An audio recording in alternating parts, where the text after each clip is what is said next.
예배 시간이 됐습니다. 다 같이 묵상 기도 드림으로 수요일 예배 시작하겠습니다.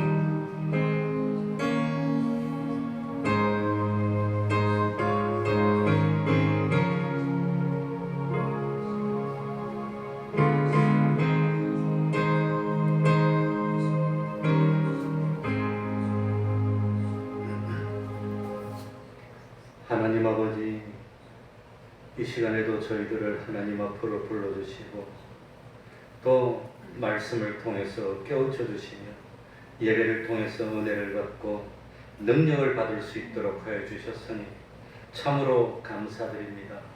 하나님 아버지, 저희들이 세상에 살면서 하나님의 선한 예정 가운데 들게 하여 주시고 참으로 하나님의 오른장중에 붙들려서 참 선한 일에 쓰임받는 저희들이 될 수 있도록 하여 주옵소서. 하나님 아버지, 지나가면 돌이키지 못하는 인생길입니다. 두 번 살 수 없습니다. 하나님 아버지, 후회하는 삶을 사는 저희들이 되지 않도록 하여 주옵소서. 하나님 앞에서 최선을 다하여 참 열매 맺는 삶을 사는 저희들 될 수 있도록 하여 주옵소서. 자기 생각을 버리게 하여 주시고 자기 주관도 버리게 하여 주시고 하나님의 지식을 내 지식으로 삼고 하나님의 뜻을 내 뜻으로 삼고 하나님의 기쁨을 내 기쁨으로 삼는 하나님과 하나를 이루는 삶을 사는 하나님의 형상을 이루는 저희들이 될 수 있도록 은혜 베풀어 주옵소서. 온전한 믿음의 가정들이 되게 하여 주시고 둘이 합해서 참 더 나은 구원을 이룰 수 있는 그런 부부들이 다 될 수 있도록 은혜 베풀어 주옵소서. 우리 태평동교회를 기억하여 주시고 우리 주일학교 참 등불이 꺼지지 않도록 하여 주시고 믿음들이 잘 자라 중간반으로 장년반으로 이어지는 기적같은 축복이 나타날 수 있도록 하여 주옵소서. 하나님, 이 시간에도 깨달음을 주시고 말씀을 통해서 변화될 수 있도록 하여 주시고 참으로 믿음의 사람이 되고 진리의 사람이 되고 영감의 사람이 되는 저희들이 되게 하여 주옵소서. 세상에 나가 살면서 점점 세상으로 참 변질되는 저희들이 되지 않도록 하여 주시고 세상에서 빛이 되고 세상에서 소금이 되고 세상을 변화시키는 참 하나님 그 말씀을 들고 세상으로 나갈 수 있는 저희들이 다 될 수 있도록 은혜 베풀어 주옵소서. 이 시간 마음문을 열도록 하여 주시고 말씀으로 찾아오시는 주님을 영접하게 하여 주옵소서. 주님의 이름으로 모인 곳마다 하나님의 은총이 함께하여 주시기를 바라며 예수님 이름으로 기도하옵나이다. 아멘. 찬송 올리겠습니다. 찬송가 364장입니다. 4절을 가까이 하게 합니다. 363장입니다.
찬송가 455장입니다.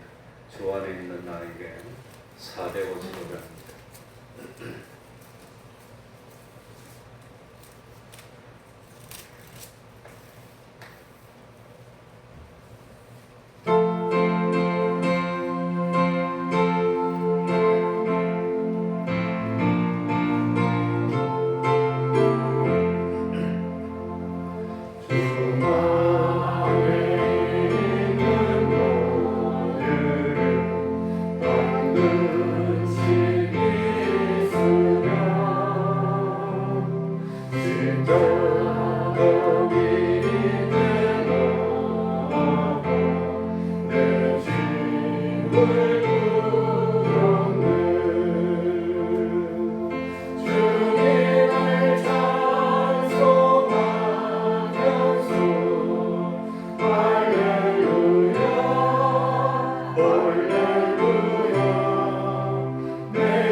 22장 31절 누가복음 22장 31절입니다.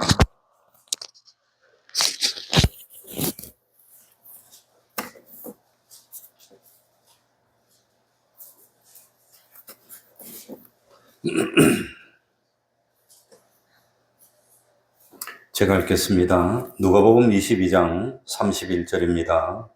시몬아 시몬아 보라 사단이 밀 까부르듯 하려고 너희를 청구하였으나 그러나 내가 너를 위하여 네 믿음이 떨어지지 않기를 기도하였으니 너는 돌이킨 후에 네 형제를 굳게 하라.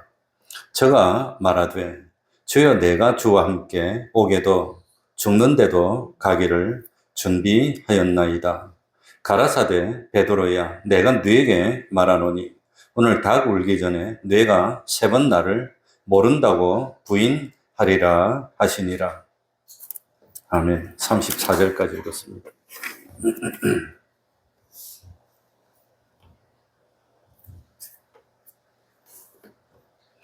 우리나라에 개신국 교가 시작된 지 이제는 참 100년이 훌쩍 넘어서 100수십 년이 됩니다. 우리나라에 기독교가 처음 들어왔을 때는 참 그 양반과 천민 간의 구별이 아직도 남아 있었습니다. 그리고 남자와 여자가 한 자리에 모이는 것은 어려웠습니다. 그러니까 처음에 예배 드릴 때는 이 가운데, 교회 가운데 휘장을 쳤다 그럽니다. 그래가지고 남자, 여자 이렇게 구별해서 앉았다고 그럽니다.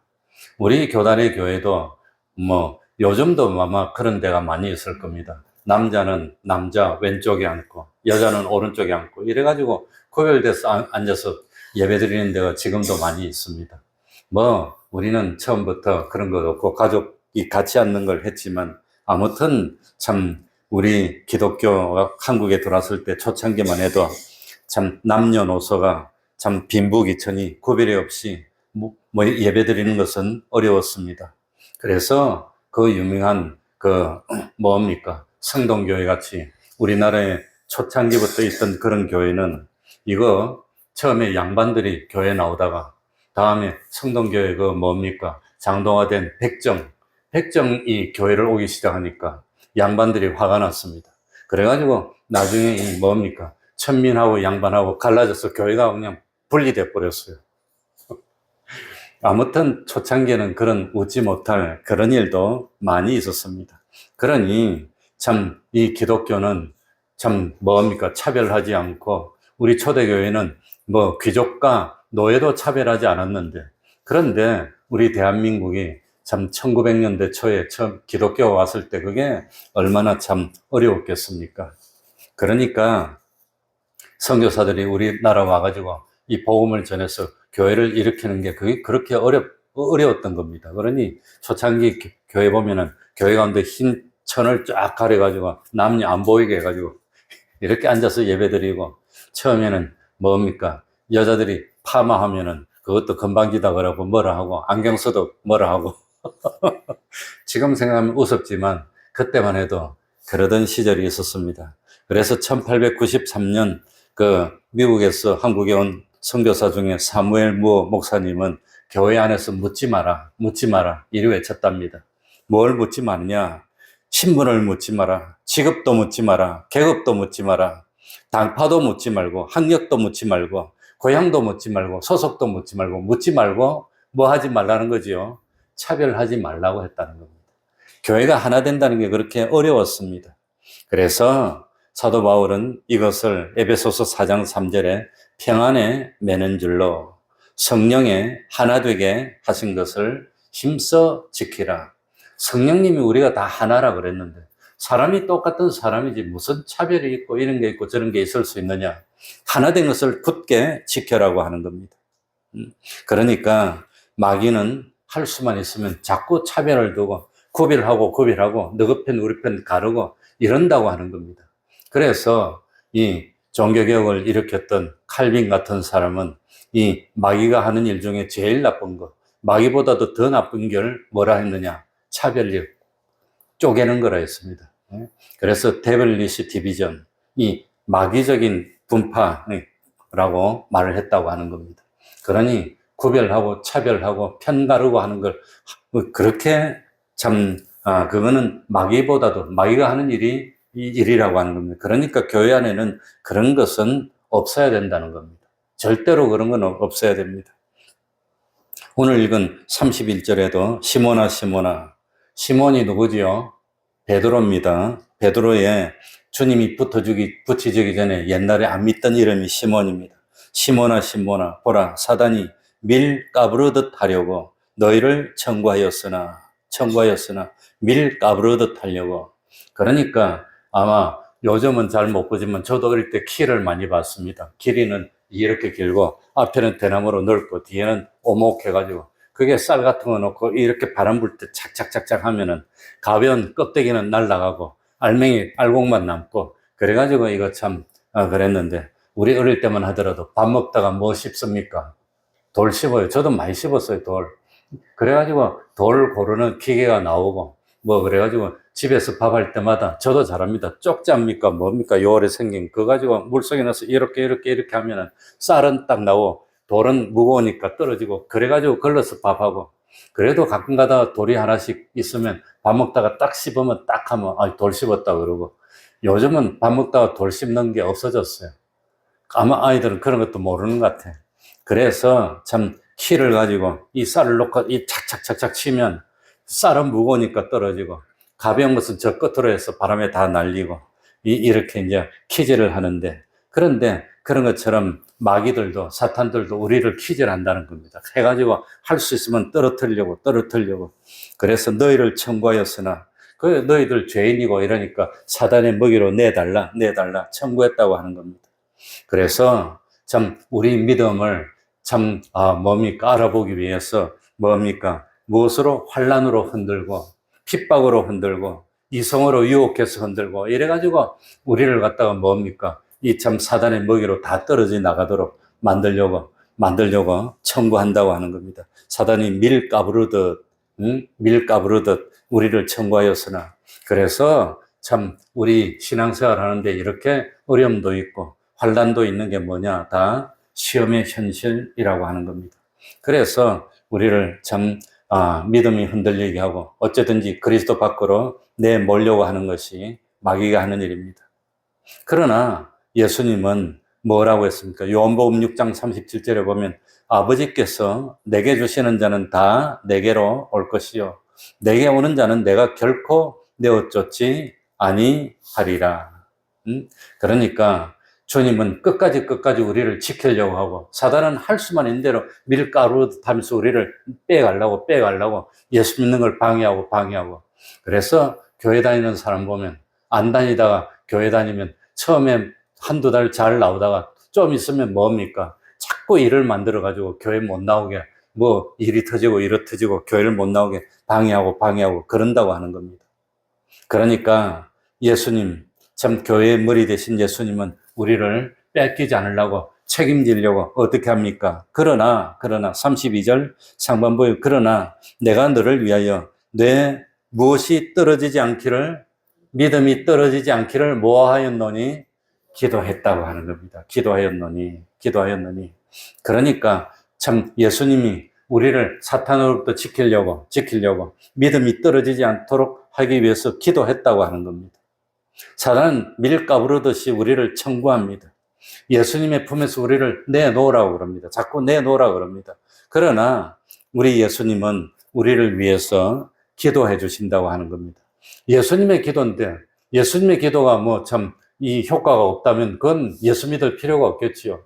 그러니까 예수님이 기도하니까 우리는 안심할 수 있다고 하는 겁니다. 그래서 로마서 8장 34절에 보면은 뭐라고 해놨나? 누가 정죄하리요? 죽으실 뿐 아니라 다시 살아나신 이는 그리스도 예수시니 그는 하나님 우편에 계신 자요 우리를 위하여 친히 간구하시는 자시니라. 그러니까 예수님이 우리를 지키기 위해서 심지어 죽어주셨다고 하는 겁니다. 예수님이 우리를 위해서 죽어주시면서 죄를 다 없애주셨는데 누가 우리를 정죄한단 말입니까? 그러니까 예수님은 참 우리를 죄 없는 사람을 만들기 위해서 죽어주시면서 죄를 다 용서해 주셨는데 감히 우리 보고 누가 죄인이라고 할 수 있느냐, 그거라고 하는 겁니다. 또 예수님은 우리를 위해서 다시 사셨습니다. 그래서 부활의 첫 열매가 됐고 우리도 예수님처럼 장차 부활할 것이고, 그러니 사망의 권세를 다 깨뜨렸습니다. 예수님이 깨뜨려 주셨고 예수님의 은혜로 우리도 사망의 권세를 깨뜨렸는데 이제는 세상에서 두려운 거 없어요. 겁나는 거 없어요. 저 사람들은 뭘 믿고 저리 설지나 왜 저리 겁이 없나? 왜 겁이 없습니까? 하나님 믿으니까 겁 없는 거지. 두려움이 없는 거지. 떨림이 없는 거지요. 그리고 예수님은 하나님 우편에 앉으셨습니다. 그러니 성공 중에 최고 성공이 무슨 성공이죠? 하나님 우편은, 그래서 우리의 본이 되었습니다. 우리도 예수님처럼 예수님 보좌 우편으로 갈 수 있다고 하는 겁니다. 그래서 하나님 보좌 우편은 승리의 자리입니다. 예수님은 그토록 참 방해가 많았고 시험이 많았지만 예수님이 성공하신 것처럼 우리들도 성공할 수 있을 거라고 믿는 겁니다.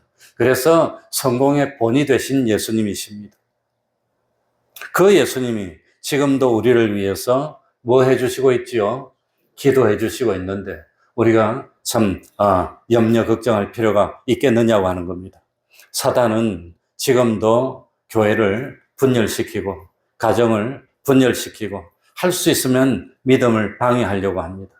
서로 참 지위를 비교하게 하고 서로 학벌을 비교하게 하고 서로 출신지를 비교하게 하고 서로 이렇게 비교해서 네가 높으니 내가 높으니, 그런 게 옛날부터 있었습니다.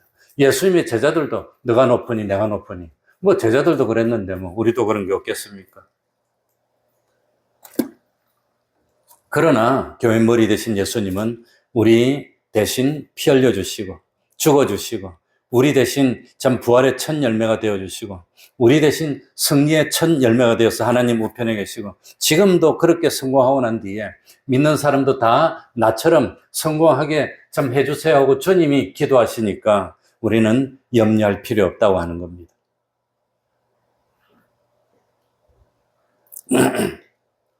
그러니까 세상에 실수 없는 사람은 없습니다. 실수 없는 사람이 어디 있습니까?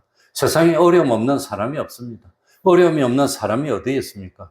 나도 지난 과거를 돌이켜보면 참 위기가 수없이 많았습니다. 얼마나 많은지 모릅니다. 뭐 말할 수 없이 책으로 써도 될 만큼 많았습니다. 남자로서 또 뭐 참 목사로서 얼마나 어려움이 많았는지 부끄러워서 말할 수도 없는 그런 위기도 많이 겪었습니다. 하나님이 아실 겁니다. 그래서 안 가도 되는 병원을 내가 2번씩이나 찾아가서 아무튼 뭐 참 그런 일도 있었습니다. 그러니까 그렇게 실수가 많고 어려움이 많지만 주님을 믿고 주님을 의지했더니 벌써 이렇게 그냥 어느덧 세월이 흘러서 머리에 흰머리가 이렇게 많아졌습니다.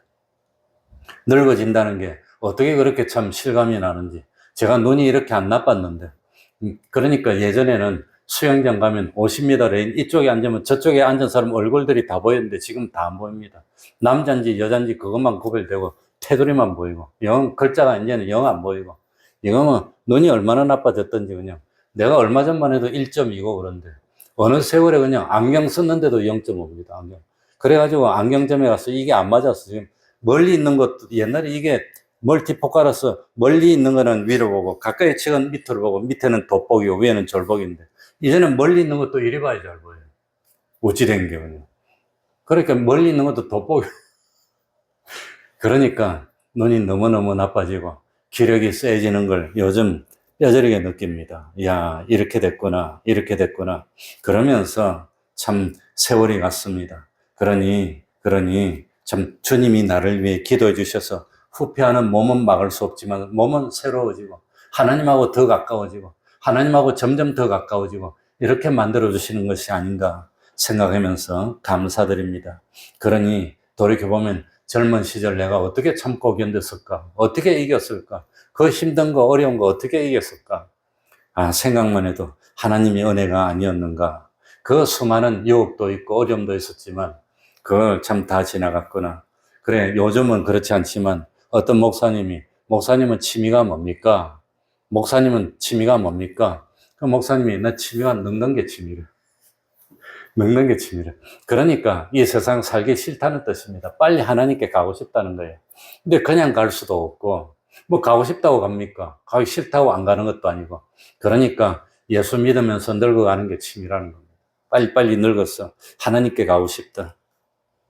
그래서 사도 바울도 거하든지 떠나든지 그건 상관이 없고 늙어도 상관이 없고 주님을 기쁘시게 하는 자 되기를 원합니다. 그게 소원이 됐다고 하는 겁니다. 32절 중반에 보면 그러나 내가 너를 위하여 내 믿음이 떨어지지 않기를 기도하였으니 너는 뭐한 후에? 돌이킨 후에. 돌이킨 후에.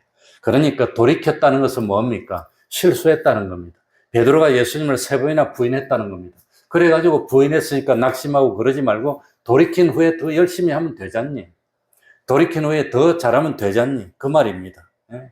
그러니까 참 33절에 뭐라고 합니까? 저가 말하되 저가 누구지요? 33절에 나오는 저가 누구지요? 베드로입니다. 베드로가 주여 내가 주와 함께 오게도 죽는데도 가기를 준비하였나이다. 물론 준비했을 겁니다. 준비했을 겁니다. 저도 참 어려움을 겪었습니다. 한때는 미국에 유학 가려고 참 2번을 준비했는데 2번 다 못 갔습니다. 처음에는 성적도 되고 뭐 형편도 되고 이렇게 했는데 돈이 없어서 포기했고, 두 번째는 처음에는 웨스트민스터를 가려고 이제 해가지고 서류를 보내고 이리저리 해서 되다가 가라는 말은 하고 돈 보태주겠다는 말을 안 하더라고요. 그래서 내가 생각해보니까 몸도 약하고 돈도 없고 내가 돈 벌고 공부하고 그럴 능력이 안 된다고 생각하고 포기하고 안 가버렸어요.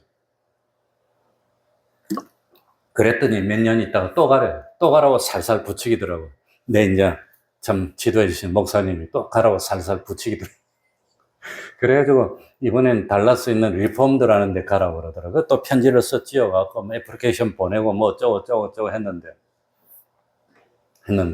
그런데 거기서 이제 편지도 오고 뭐 답장도 오고 그때는 뭐 공부한 지 그렇게 오래 안 지났으니까 그러니까 이제 뭐 참 미국에 직접 전해가지고 리폼드 전해서 내가 서류 됐는데 어떻게 됐냐 물어보고 아무튼 뭐 왔다 갔다 하고 이래가지고 달라 했는데 그때가 94년도인가 그렇습니다. 그랬는데 참 내가 청량리에서 전도사로 있을 때 담임 목사님이 다른 데로 탁 가가지고 내가 그냥 졸지에 담임 목사를 대리하게 됐어요.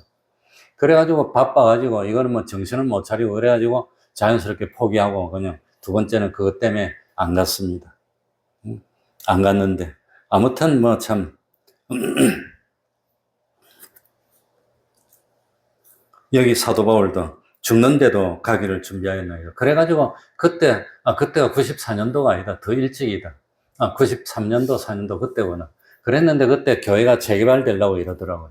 그때는 무식하게 재개발해가지고 그래 결국 재개발이 됐는데 이 교회를 갖다가 땅바닥이 202평인데 그때 그리고 연건평이 320평 건물이었는데 근데 그걸 갖다가 다 때려 없애고 상가 안에 뭐 한 200평, 300평 주겠다고 이러더라고요. 그 교회를 상가 안에 넣으면 됩니까? 독립건물인데. 그래서 절대로 반대하고 청와대에 진정서 내려도 내가 몇 번 가서 잡혔습니다. 그래 신원조회도 당하고 아무튼 뭐 어마어마하게 저항했습니다.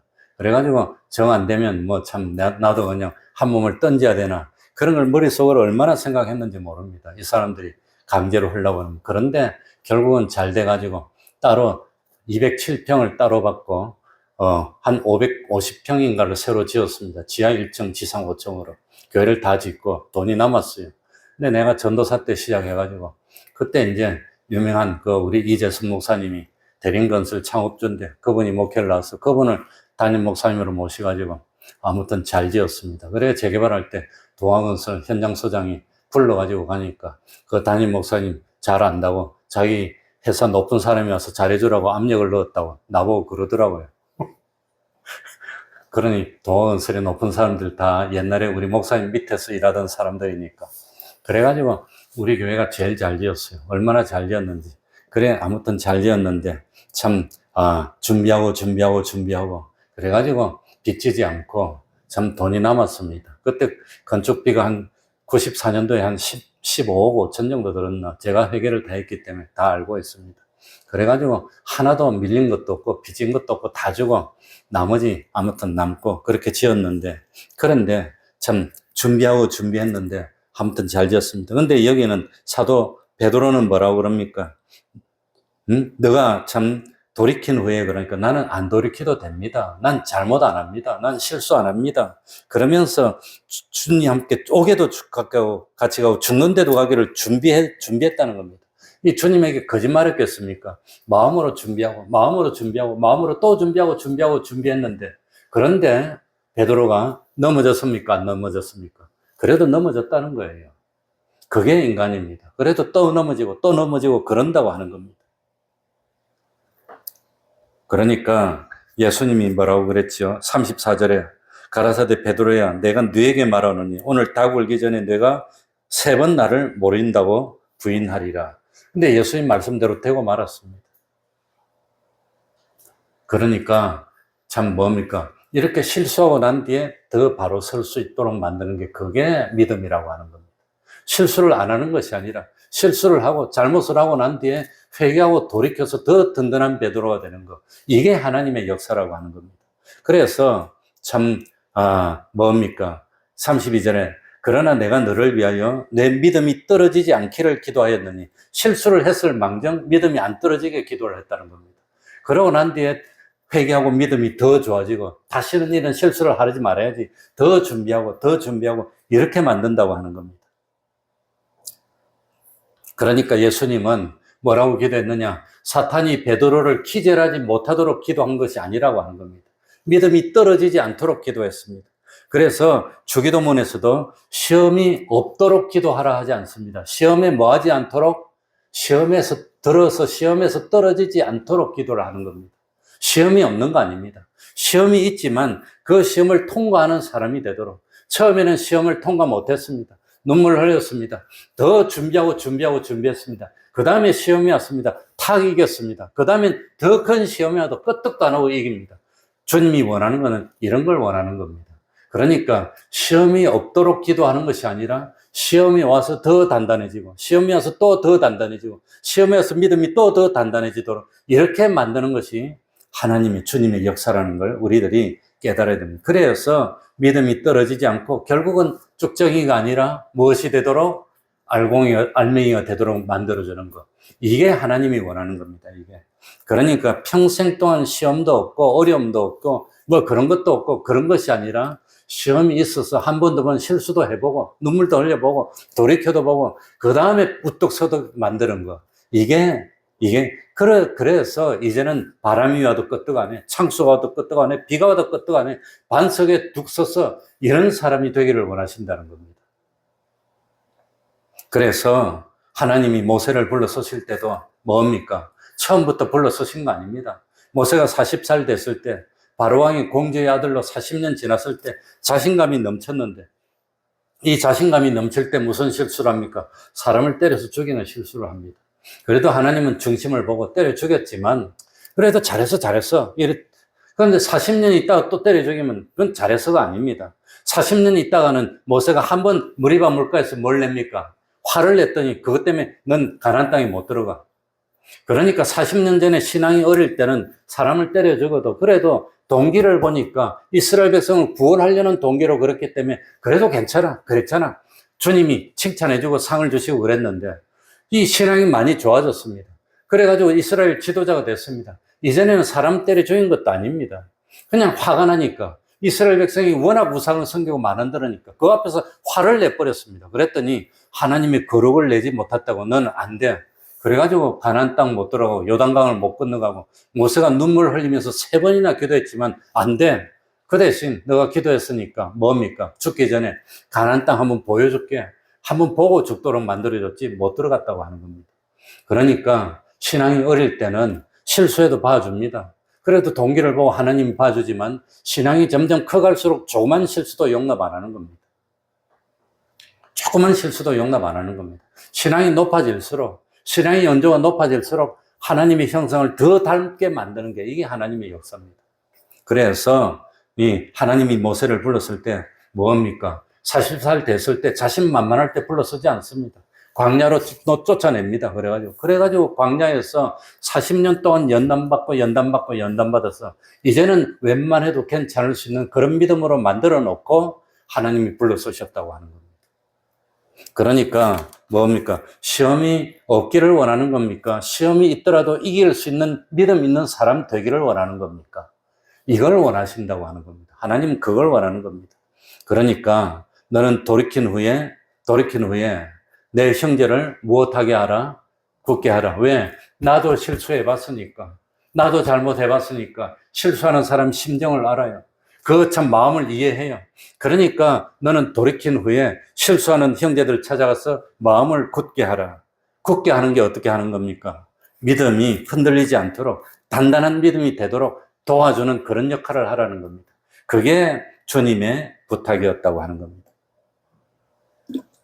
우리 예수님은 베드로가 주님을 3번이나 부인할 걸 알고 있었습니다. 그래서 한 번은 참 뭡니까? 마귀가 밀가루로 할 때 툭 떨어질 걸 알고 있었습니다. 그러나 그것으로 믿음이 약해지는 게 아니라 그것 때문에 믿음이 더 좋아지고 하나님을 신뢰하는 신뢰가 더 좋아지고 하나님과 관계가 더 가까워지고 그래가지고 나중에는 참 뭡니까? 형제들, 너뿐만 아니라 너희 형제들, 다른 형제들 믿음까지도 굳게 만들어주는 그런 사람이 되거라. 그런 역할을 하거라. 주님이 미리 예언해 주셨다고 하는 겁니다.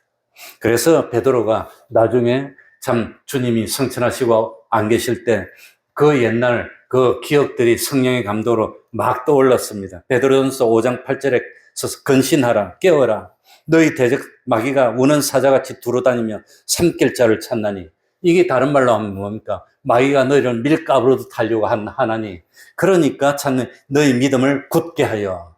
예수님의 말씀을 다 기억하고 있는 겁니다. 너희 믿음을 굳게 하여. 베드로가 왜 이 말을 썼겠습니까?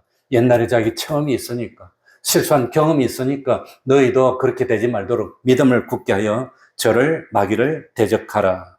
이는 세상에 있는 너희 형제들도 동일한 고난을 당하는 줄을 알미니라. 나만 이렇게 어려운 거 아니야, 나만 이리 힘든 거 아니야. 우리 가정사 왜 이리 어려워? 세상사 왜 이리 어려워?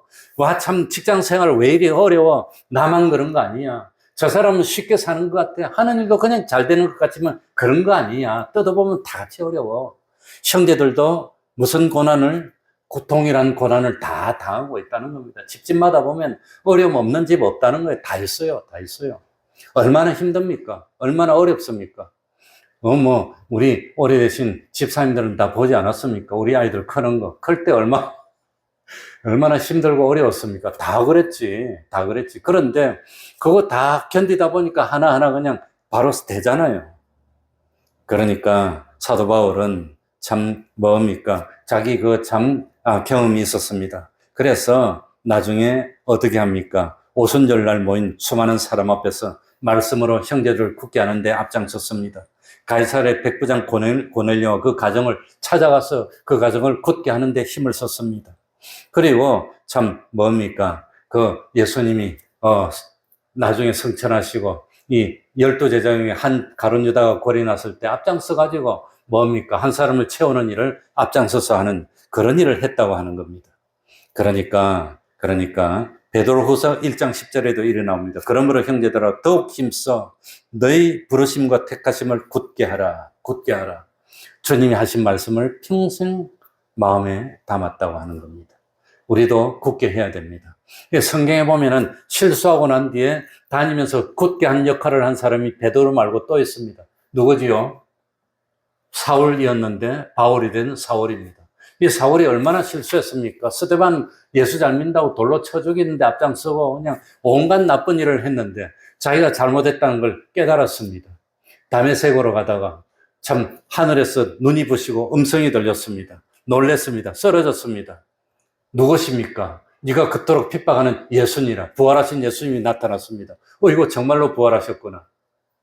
깨달았습니다. 그래서 이 참 사도 사울은 자기가 잘못했고 예수님이 정말로 하나님이신 걸, 하나님이 아들이고 구세주인 걸 알게 됐습니다. 그러고 난 뒤에 사도 바울은 뭡니까? 생명을 걸고 땅끝까지 다면서 사람들의 믿음을 굳게 하는 일에 힘쓰고 했다고 하는 겁니다. 그리고 마지막에 참 이 사도 바울은 뭡니까? 로마에서 순교의 피를 뿌리고 형제를 굳게 하는 그런 일을 했고 하늘의 미랄이 되어서 마침내 로마가 기독교 국가가 되는 겁니다. 그러니까 우리 태평동 교회도 어려움도 많고 힘든 것도 많고 일이 됐지만 전 두렵지도 않고 뭐 그렇지도 않습니다. 든든합니다. 오늘도 찬송 소리가 얼마나 우렁차게 잘 들리는지 그냥 얼마나 든든한지. 그러니까 참 뭡니까? 이렇게 사연이 많더라도 참 주님의 몸된 교회를 굳게 하는 데 쓰임 받는 우리들이 다 됐으면 좋겠습니다. 기도하겠습니다. 하나님 아버지 감사드립니다. 세상에 실수 안 하는 사람이 어디 있습니까? 베드로도 실수했고 참 모세도 실수했고 참 다 실수를 했습니다. 그러나 실수로 끝나지 않았습니다. 철저하게 회개했습니다. 눈물을 흘렸습니다. 그러고 난 뒤에 참 일어서서 돌이킨 후에 형제를 굳게 하고 자기를 굳게 하고 이웃을 굳게 하는 그런 참 하나님의 사람이 됐습니다. 우리 태평동 교회도 돌이킨 후에 형제를 굳게 하는 그런 교회가 될 수 있도록 하고 형제 교회를 굳게 하는 그런 교회가 될 수 있도록 은혜 베풀어 주옵소서. 하나님 아버지, 특별히 중요한 시험을 앞두고 있는 주님의 종이 있지 않습니까? 참 감동으로 역사하고 좋은 결과 나오게 하여 주시고 하나님의 자손으로 믿음의 자손이 될 수 있도록 은혜 베풀어 주시옵소서. 예수님 이름으로 기도하옵나이다. 아멘.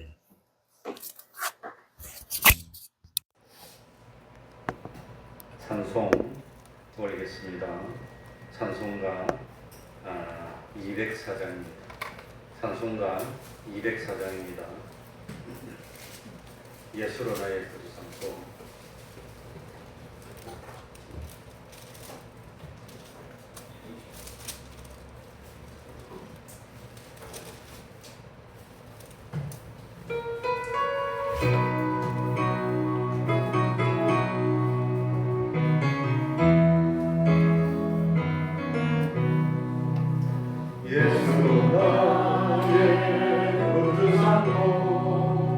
성령과 기도 써버린 날이 이 세상에서 내 영혼이 하늘의 영광 누리고 이것이 나의 간증이요 이것이 나의 찬송일세 나 사는 동안 끊임없이 구주를 찬송하리로다 온전히 주께 맡기네요 사랑의 음성을 듣는 중에 천사들 왕래하는 것과 하늘의 영광 보이로다 이것이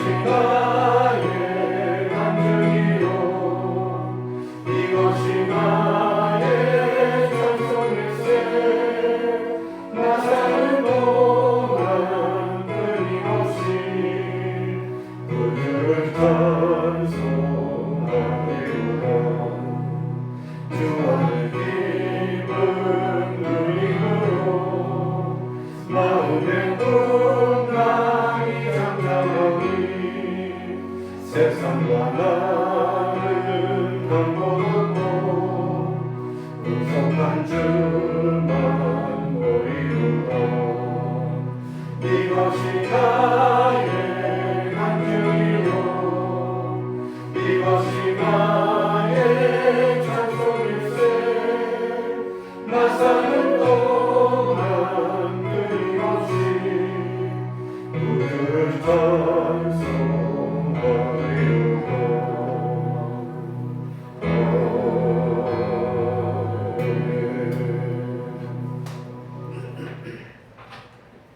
주기도문으로 예배를 마치겠습니다. 하늘에 계신 우리 아버지여 이름이 거룩히 여김을 받으시오며 나라의 임하옵시며 뜻이 하늘에서 이룬 것 같이 땅에서도 이루어지이다. 오늘날 우리에게 일용할 양식을 주옵시고 우리가 우리에게 죄 지은 자를 사하여 준 것 같이 우리 죄를 사하여 주옵시고 우리를 시험에 들게 하지 마옵시고 다만 악에서 구하옵소서. 대개 나라와 권세와 영광이 아버지께 영원히 있사옵나이다.